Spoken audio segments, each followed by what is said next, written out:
Assalamualaikum warahmatullahi wabarakatuh. Saya Hartatik Nurhayati, mahasiswa program studi Profesi Nurse Setika Surya Global Yogyakarta. Saya akan menerangkan tentang penanganan gawat darurat pada pasien hipoglikemia. Sebelumnya, apa itu hipoglikemia? Hipoglikemia adalah kondisi menurunnya kadar glukosa atau gula darah di bawah batas normal.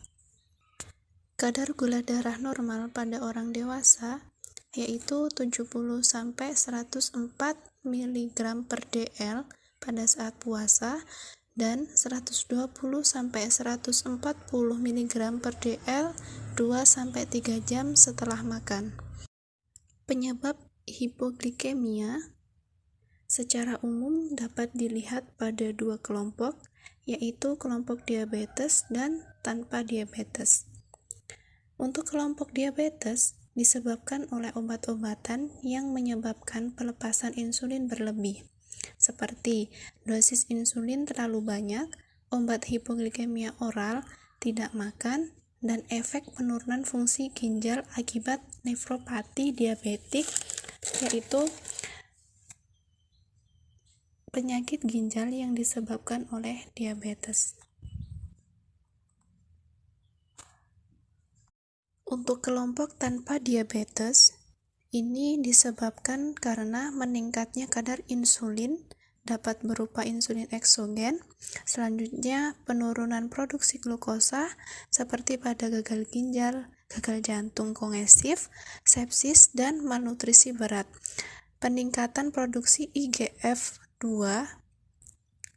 yaitu salah satu hormon protein yang memiliki kesamaan struktural dengan insulin, dan selanjutnya disebabkan karena obat-obatan yang dapat menyebabkan hipoglikemi seperti sibenzoin, pentamidin, quinin, indomethacin, dan glukagon.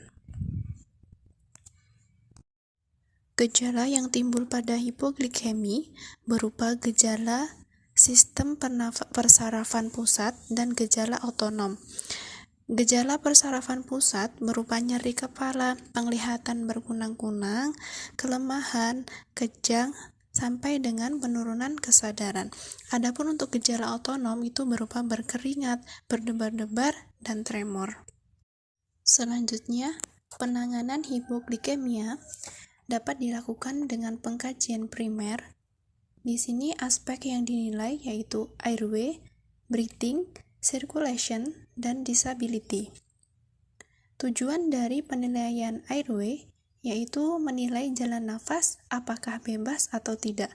Tindakan yang dapat dilakukan chin lift atau jaw thrust, suction, intubasi. Untuk penilaian breathing, di sini tujuannya yaitu menilai jalan nafas atau pernafasan apakah efektif atau tidak, dan tindakan yang dapat diberikan yaitu berikan oksigen sesuai dengan kebutuhan dan posisikan pasien semi-fowler. Selanjutnya, circulation. Di sini tujuannya yaitu untuk menilai sirkulasi atau peredaran darah. Tindakan yang dapat dilakukan yaitu cek CRT, apakah ada suara nafas tambahan, cek tanda cyanosis, dan cek tekanan darah. Yang selanjutnya, penilaian disability. Ini tujuannya untuk menilai kesadaran secara cepat. Tindakan yang dapat dilakukan yaitu posisikan pasien semi-fowler, ekstensikan kepala, dan beri oksigen sesuai kebutuhan. Algoritma tata laksana hipoglikemia. Di sini ada dua kondisi pasien, yaitu pasien sadar dan pasien tidak sadar. Apabila pasien sadar, maka beri larutan glukosa murni 20-30 gram, minum cairan glukosa, bukan pemanis pengganti glukosa atau glukosa diet ataupun glukosa diabetes. Obat DM diberhentikan sementara, pantau glukosa darah setiap 1-2 jam, pertahankan glukosa 200 mg per dl apabila sebelumnya tidak sadar, dan selanjutnya cari penyebab lain yang menyebabkan hipoglikemia. Kemudian, tata laksana pada pasien tidak sadar, berikan dextrose 40% bolus secara IV 50 cc atau glukosa 0,5 sampai 1 mg secara IV atau IM bila penyebab insulin. Infus dextrose 10% 6 jam per kolof. Selanjutnya pantau glukosa darah tiap setengah jam. Jika pasien belum sadar dengan glukosa darah masih kurang dari 100 mg per dl, maka ulangi pemberian dextrose 40% 50 cc bolus intravena. Ulangi kembali pemberian bolus intravena dextrose 40% 50 cc apabila pasien belum sadar dan pantau glukosa darah tiap setengah jam.